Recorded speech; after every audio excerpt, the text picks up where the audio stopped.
Bonjour à toutes et à tous, bienvenue sur 100% Paddock pour cette nouvelle émission. C'est le retour aujourd'hui de la team historique, si je puis dire ainsi, avec les deux Lisa aux extrémités de la table, Salut. Louis à ma gauche et Victor à ma droite. Comment vous allez ? Ça va super et toi ? Très bien. Un plaisir de vous retrouver, parce que j'ai fait quelques émissions avec Fabio, mais Ouais. contente d'être avec l'origine de cette émission. Ouais, après 5 mois de vacances, si je peux dire, ça fait plaisir de revenir sur la petite émission qu'on a créée, quoi. Bon, aujourd'hui, vous le savez, on n'est pas en semaine de Grand Prix. On a eu le Grand Prix du Mexique. Le week-end prochain, c'est le Grand Prix de Sao Paulo sur le circuit d'Interlagos. Donc, on va faire une petite émission pour revenir sur la lutte au championnat qui oppose les deux pilotes McLaren, donc Lando Norris qui a pris les devants au Mexique à Oscar Piastri, et aussi avec un Max Verstappen toujours en embuscade qu'il ne faut pas éliminer non plus de la course. Mathématiquement, il me semble que George Russell est aussi dans le coup, mais il est quand même très Il a loin. 100 Donc, points de retard. à mon avis, dès le Ouais. prochain Grand Prix, il sera évincé. Donc, on ne va pas en parler aujourd'hui. On va se concentrer sur les trois protagonistes. Et on va commencer avec une question simple. Norris a pris la tête pour 1 point au Mexique. Et je te regarde toi, Lisa, parce que je sais que tu es une fervente supportrice de McLaren et de son poulain Lando Norris. Donc maintenant qu'il est en tête d'1 point, il a 4 Grands Prix pour, entre guillemets, finir le travail. Surtout qu'il est sur une pente clairement ascendante, une grosse prise de confiance. Et la question, c'est est-ce qu'il a les épaules ? Maintenant, il va devoir montrer qu'il est capable et est-ce qu'il a vraiment les épaules ? On a vu que par le passé, dans les moments un peu en tension, c'est là qu'il perdait des points. Bon, j'ai pas la réponse à ta question, évidemment, je peux pas te dire oui ou non, je ne sais pas, je ne suis pas là dans la tête de Lando Norris. Par contre, c'est sûr, tu l'as dit, il y a une vraie bonne dynamique chez Lando Norris par rapport à Oscar Piastri qui lui a plus de mal sur les 4 Grands Prix. Les 4 derniers Grands Prix, ça a été plus compliqué. Maintenant, on sait très bien comment Lando Norris, on l'a déjà vu dans des situations compliquées face, notamment, je pense à Max Verstappen qui a été très agressif face à lui la saison dernière. Il était pas là, clairement, Lando Norris. Donc là, faut espérer qu'il arrive à finir le travail. Il a seulement 1 point d'avance, enfin c'est rien. En 4 Grands Prix, on le rappelle. Ouais, donc non, évidemment qu'on a envie de... Enfin moi personnellement j'ai envie de croire que ça va tenir, mais on sait que c'est un pilote qui a des difficultés si il se retrouve côte à côte, entre guillemets. Est-ce qu'il va savoir défendre correctement, fermer les portes au bon moment ? Je sais pas, on l'a déjà vu rater sur ces choses-là. Faut espérer qu'il ait évolué mentalement parce qu'il est là, le travail à faire, puisqu'il a montré qu'il pouvait le faire, qu'il savait conduire la voiture. Donc tout va se faire, comme tu l'as dit, mentalement. Hein, c'est qu'une histoire d'épaule maintenant. En tout cas, quoi qu'il arrive, je pense que ça va nous offrir une belle fin de saison.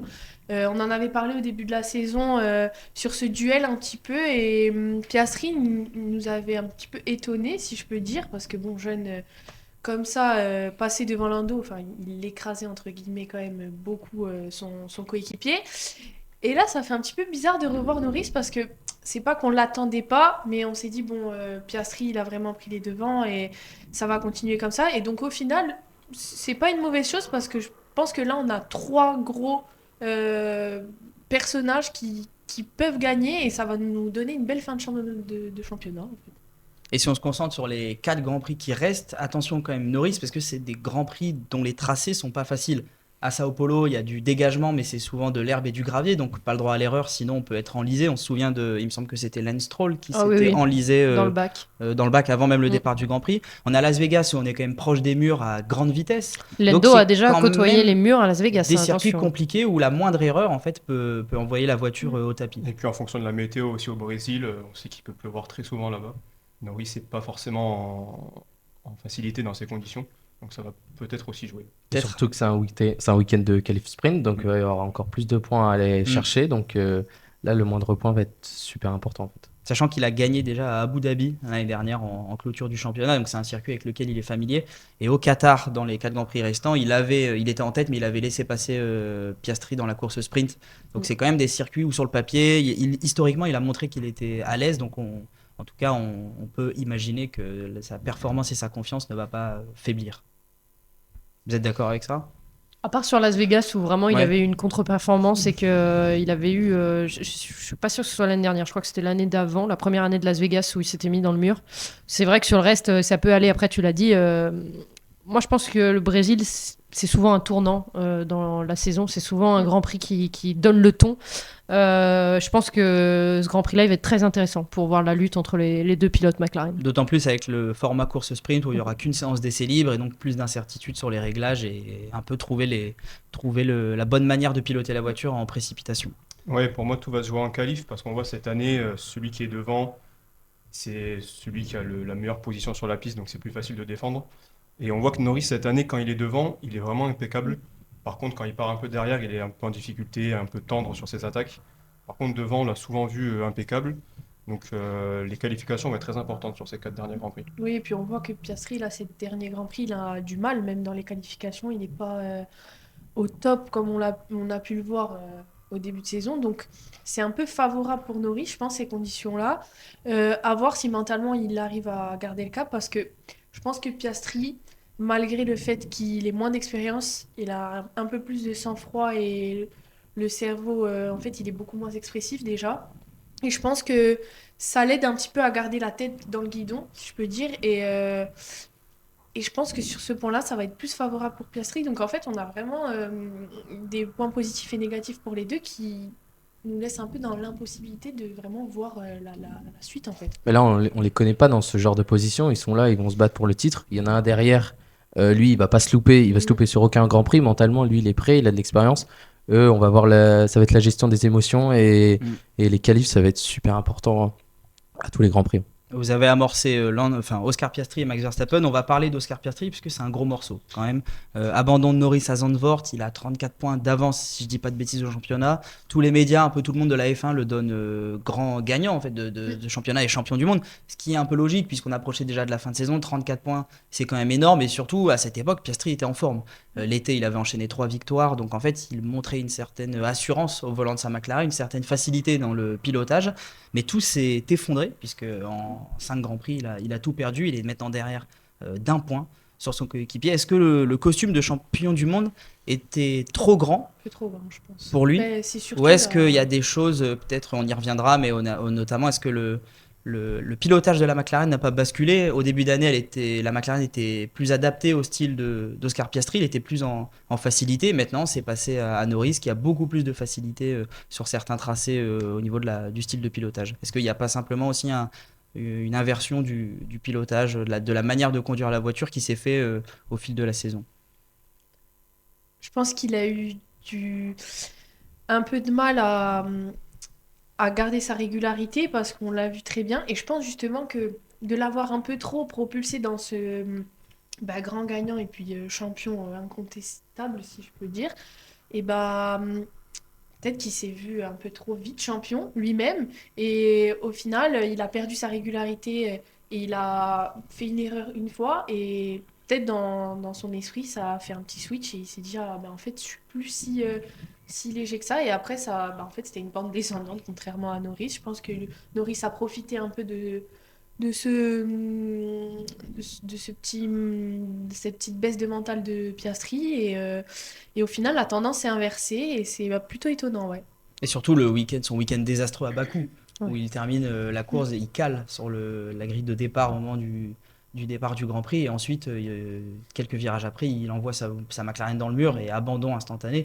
Heureusement pour lui, Norris à Bakou finit que 7ème, donc ne reprend pas beaucoup de points, mais au niveau du moral, c'est un coup énorme dans cette fin de saison pour Piastri. C'est surtout qu'on n'avait jamais vu Piastri faire ça. Piastri qui est quelqu'un de très froid, je pense que le mot c'est sérieux. Littéralement, il est sérieux dans sa manière de conduire et une erreur comme ça, déjà en Formule 1, ça se voit pas souvent. Mais alors en plus, par Oscar Piastri, c'est pas ce qu'on s'attendait. Donc après, c'est compliqué chez McLaren, on le sait, le management, il n'y a pas de numéro 1 dit tout haut, mais tout le monde pense qu'il y en a un, etc. Donc forcément, je pense que mentalement, ça n'aide pas les pilotes à savoir dans quel sens on va. C'est vraiment depuis Bakou que c'est très très compliqué pour Oscar Piastri. Oui, qu'est-ce que tu en penses de cette dynamique du pilote australien qui s'est totalement effondré sur ces dernières courses? Là, c'est une première année pour lui où il essaye d'être champion, forcément. Oui, il faut le rappeler, alors que Norris a quand même pu jouer avec Verstappen l'année dernière, même si c'était compliqué, mais il a quand même pu expérimenter ce genre de lutte à l'avant pour un titre. Ouais, c'était une lutte à distance. La Piastri, il est vraiment aux commandes. C'est super compliqué de maintenir un tel niveau tout au long de la saison. Il a été premier, il avait 34 points d'avance à un moment donné. Forcément, fallait s'attendre à une petite baisse de régime. Là, Norris l'a rattrapé, l'a même devancé au score. Là, ça va jouer au mental et voilà. Moi, personnellement, c'est pas que je m'y attendais. Je pensais pas qu'il allait faire une si mauvaise deuxième partie de saison.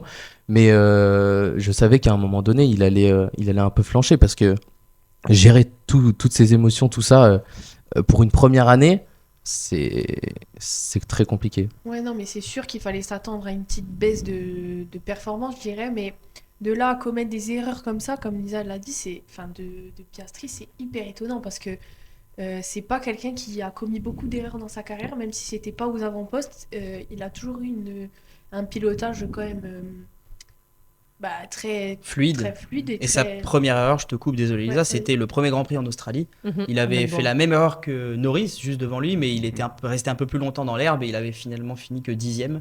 Neuvième. Ou 9e. Ouais. Donc c'était jusqu'ici Je sa peux checker. première grosse erreur en fait.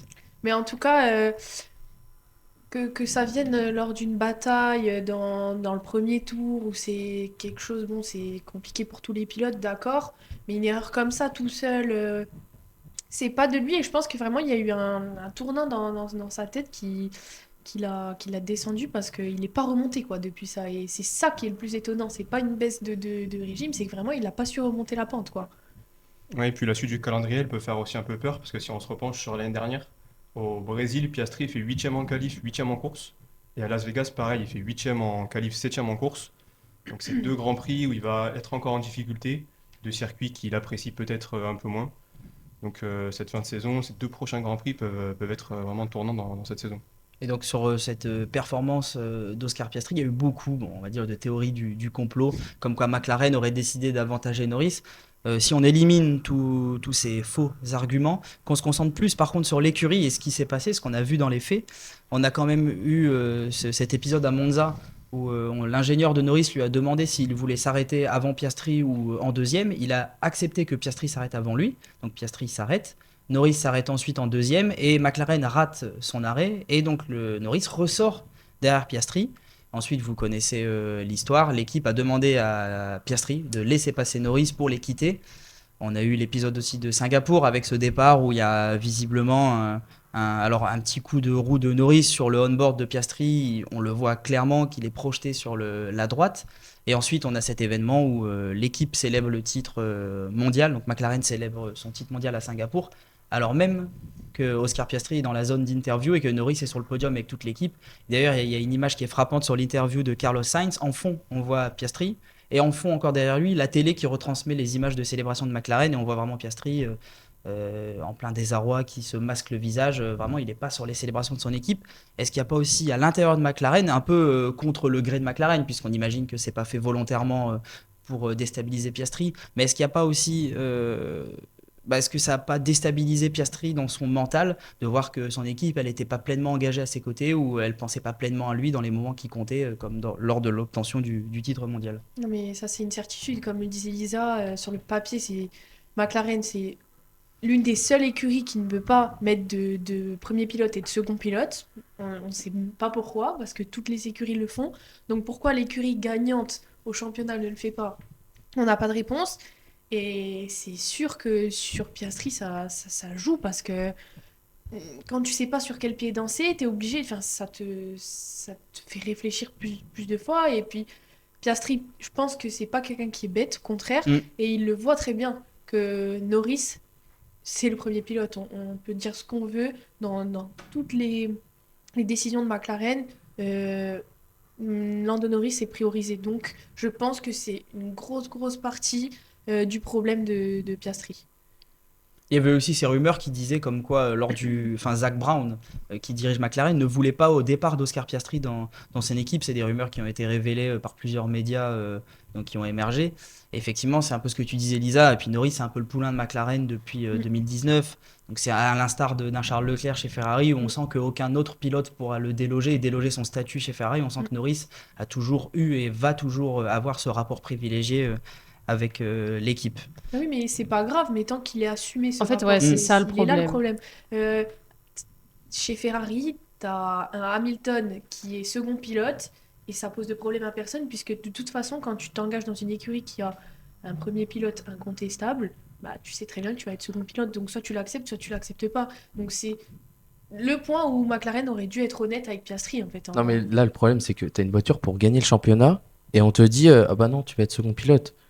Comment il le prend en fait? Oui, mais T'imagines? En fait, c'est si le c'était but de la acté dès le Formule 1. début de la saison, moi je pense sincèrement que ça poserait pas de problème. Mais comme tu l'as dit, déjà à Melbourne, ils se mettent dehors, enfin les deux, hein, parce que déjà ils sont en train de se chercher. Bah, je suis désolée, ce Grand Prix de Melbourne, il a dépeint tout ce qui s'est passé toute la saison. Ils ont fait que se chercher, il y a eu des contacts, il y a eu des ratés. Si on avait dit, il y a un pilote numéro 1, il y a un pilote numéro 2, il n'y aurait pas eu de problème. Alors peut-être que c'est trop austère pour McLaren et qu'on a envie de penser à donner une chance à chacun. Mais aujourd'hui, il faut savoir faire des choix parce qu'il y a eu des accidents qui coûtent de l'argent à McLaren en plus de ça Des points. et des points. Et on peut se dire, derrière, il y a quand même un gros client, faut pas l'oublier. Si à la fin, si dans 4 courses, on se réunit ici et on se dit, bon bah voilà, c'est Max Verstappen, Ouais. c'est pas sur les des doigts des pilotes qu'il va falloir taper, Non. c'est sur le management. Oui, oui, C'est parce là que qu'il y a eu un problème. Cette gestion, tu peux te le permettre si tu es Red Bull 2023 Oui, ou bien Mercedes sûr. 2019, mais pas McLaren 2025 avec un Verstappen même à 100, 125 points. Tu peux jamais le laisser de côté. Tu peux pas te permettre de laisser ça. Mais là, ils auraient priorisé un pilote, on serait déjà limite le champion du monde en fait, parce qu'il aurait pris de l'avance, ils auraient sweepé de pilotes Non, presque mais- à chaque Grand Prix, et on n'aurait pas eu on aurait su déjà le champion. Là, on est quand même bien content qu'il soit à un point à 4 Grands Prix. Bien Enfin, sûr. moi, je sais que moi, ça me. Pour le spectacle, Bah, c'est pour sûr le que c'est mieux spectacle, comme ouais, ça. c'est Ouais. vraiment Après, cool. ça les empêche pas d'avoir un premier et un second pilote et de les laisser se battre tant qu'il n'y a pas de danger imminent. Je dirais là, il manque le premier et le deuxième pilote parce qu'on Oui, est bah à oui, 4 on Grands le Prix de voit. la fin et c'est très très dangereux, Max Verstappen. Donc, comme le dit Lisa, ça sera de leur faute si Verstappen est Ah oui, champion. oui, ah bah carrément. Et malheureusement, oui, le spectacle pour nous, il est bien, mais pour les pilotes, je pense pas que ce soit très confortable. Donc, au bout d'un moment, la première partie de saison, tu peux les laisser se battre tout en instaurant quand même un certain respect, s'il faut le dire comme ça, pour le premier pilote, sans changer les positions à tout va. Mais malheureusement, c'est même ce qu'ils font sans premier, second pilote. Donc, en fait, ça n'a ni queue ni tête, ce management, ouais. en fait. Donc, C'est le danger, on va juste passer sur Max Verstappen, c'est le danger pour les deux, un peu à l'image de ce qui peut se passer en cyclisme. Les deux leaders se regardent parce qu'ils ont peur de celui qui arrive derrière. En l'occurrence, là, ça serait Max Verstappen. Pogacar derrière. Donc, Ouais, vraiment. on pourrait avoir une remontée de Verstappen qui serait due notamment au fait que les deux pilotes McLaren sont un peu fébriles sur la quantité de risques à prendre dans les derniers Grands Prix pour éviter de perdre trop de points par rapport à un retour du pilote Red Bull.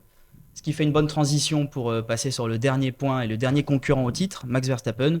Juste pour vous rappeler, à l'issue de Zandvoort, donc fin août, il était à 104 points de retard et désormais il en possède seulement 36 avec 4 grands prix restants et 2 courses sprint. Donc C'est il y aura 8 points pour le vainqueur de la course sprint à chaque fois. Il a repris que 4 points à Mexico, alors que c'était un week-end quand même qui s'annonçait très mal pour Red Bull et il n'était pas du tout là en qualification. C'est très compliqué dans l'enchaînement rapide, la voiture glissait, on l'a vu sur chaque tour embarqué. Victor, tu me faisais remonter l'information tout à l'heure, on voyait son train arrière à chaque fois décroché, donc vraiment Max Verstappen en grande difficulté. Et pourtant, oui, il y a un switch de leader entre Norris et Piastri, mais Verstappen par rapport au leader, le Grand Prix du Mexique, il reprend quand même 4 points, donc ça reste une opération correcte. Pour lui, est-ce que c'est vraiment pensable? Est-ce que pour lui, c'est vraiment réalisable? 36 points en 4 Grands Prix, Mais c'est ça n'a jamais été fait. c'est Verstappen. Il n'y a jamais eu un autre Verstappen dans la Formule 1, même si on a des légendes. Et je le sais, puisque mon cœur préfère Hamilton. Mais on ne peut pas lui enlever que il peut tout faire, Max Verstappen. Il est capable de le faire. La Formule 1, c'est un sport mécanique, donc on ne sait jamais ce qui peut arriver. Et là, il n'a jamais été aussi proche. Et je pense que c'est le mieux des trois mentalement. C'est celui qui va le mieux et qui est le plus en Bah, confiance. c'est il a celui rien qui a à le moins de perdre. pression. Il a rien à perdre dans ce championnat. Il partait très mal tout le début de saison. Je pense qu'il n'imaginait même pas jouer un titre sur les premiers Grands Prix. Et il l'a dit plusieurs fois, c'est impossible. Donc là, je pense que mentalement, effectivement, il peut bien casser sa voiture. C'est plus son problème. Il est là pour gagner. Et puis surtout, si le manque de leader chez McLaren prend vraiment forme ces Grands Prix et que là, ils font comme au début de saison et la bataille va être plus compliquée entre les deux et on n'est jamais à l'abri qu'il y en a un qui sorte l'autre ou qu'il se passe un truc du genre et que Verstappen en profite. C'est la personne qui va sortir gagnante de toute manière à cette fin de saison. Vous parliez de mental, on sait que Verstappen, le mental, c'est une arme qu'il peut utiliser dans une lutte pour le championnat. Il l'avait fait en 2021 avec Lewis Hamilton. Là, pour lui, ça serait encore plus facile de le faire avec Lando Norris et Oscar Piastri, tant ils vont devenir fébriles au fur et à mesure que les derniers Grands Prix vont vont passer. Il pourrait s'écrouler aussi sur l'aspect mental. Ouais, mais ouais, t'en as parlé un peu au Mexique, donc c'était un des pires Grands Prix annoncés pour Red Bull. Finalement, ils finissent troisième, donc ça met vraiment un coup au mental à McLaren qui peut-être pensait faire le doublé. Là, ils voient Verstappen troisième alors que c'est l'un des pires Grands Prix de la saison. On n'a pas beaucoup parlé, mais à Las Vegas, c'est un circuit qui plaît beaucoup à Mercedes. Et s'il pourrait jouer arbitre pour la fin du On championnat. pourrait jouer les troubles Si faits par avec exemple, Ferrari si aussi. par exemple Verstappen vient à gagner Las Vegas et qu'on a les deux Mercedes, les deux Ferrari qui se rajoutent en plus dans la course, McLaren vont vraiment être en difficulté, que ce soit stratégiquement ou mentalement. Ils vont devoir gérer Verstappen, les Mercedes. Donc à Las Vegas, s'ils peuvent finir 5e, 6e, ça va être une fin de saison vraiment compliquée. Oui, parce que même si on dit que George Russell, bon, c'est sûr qu'il est un peu loin. Qui réalise une des meilleures saisons la meilleure saison de sa carrière. Ouais. Voilà. Mais on voit que dans les points, il est un petit peu plus loin, c'est sûr. Mais lui, dans sa tête, il peut encore mathématiquement le faire. Donc je pense qu'il va pas partir défaitiste et il va pas laisser les autres lui passer devant. Donc si à Vegas, il se sent bien, il y a moyen que les McLaren dégringolent encore un petit peu. Donc on sait jamais, faire attention à Verstappen, même si c'est sûr que c'est pas gagné, mais c'est pas infaisable. Et le Brésil, dès ce week-end, Grand Prix critique, puisqu'on connaît l'aisance de Max Verstappen sur ce circuit. On se souvient tous de son extérieur sur Nico Rosberg en 2016, sa victoire l'année dernière en étant parti 17e, même l'aisance de Red Bull de manière générale. On se souvient à l'époque Vettel, quand il obtient son titre, c'était en 2012, il me semble, au Brésil. Donc l'écurie et le pilote sont très à l'aise sur le tracé d'Interlagos, et donc ce week-end, ça pourrait déjà être un moment décisif pour l'hypothétique remontée de Max Verstappen au championnat. Ben oui, non, mais de toute manière, il va engranger des points. Les deux, va pas falloir qu'ils se loupent devant. Lui, c'est sûr qu'il va pas se louper. On le connaît tous. À chaque fois, c'est pas compris. Enfin, moi, je supporte pas Verstappen, mais il fait toujours des qualifs extraordinaires. Il est toujours là au bon endroit, au bon moment. Les départs, là au Mexique, il est parti 5e, je crois. Il est encore là à la lutte. Il essaye. De toute manière, Lewis l'a dit, il vaut mieux être le chasseur que le chassé. Il le connaît. Et lui, il a rien à perdre. Donc, lui, il va tout tenter. Et puis il verra si ça passe. Hein. Non, et puis Max Verstappen, il a vraiment cette qualité de savoir jouer avec les limites, mais dans les limites. Il est toujours à la limite de tout et ça passe. Et c'est ça qui fait sa force aujourd'hui. C'est qu'il sait être agressif tout le temps. Peu importe qu'il soit 18e, enfin pour 18e pour remonter ou déjà en tête. S'il faut mettre 20 secondes à tout le monde, il mettra 20 secondes à tout le monde. On le connaît pour ça. Et c'est ce qui fait qu'aujourd'hui, ça nous laisse croire que peut-être qu'il y a des points à aller chercher, mais c'est pas si loin pour Max Verstappen. Bah écoutez, on a un peu balayé toutes les questions possibles sur le sujet, sur ces trois candidats au titre. On a hâte de voir dès ce week-end qui va l'emporter à Interlagos. On l'a répété, week-end critique, mais comme le seront le Qatar, Las Vegas et Abu Dhabi. Je vous remercie tous autour de la table pour cette émission, vos éclairages, ce débat qui était super bien mené et éclairé par vos arguments. Et je vous dis à lundi prochain pour le débrief du Grand Prix du Brésil. Et c'était 100% Paddock à lundi.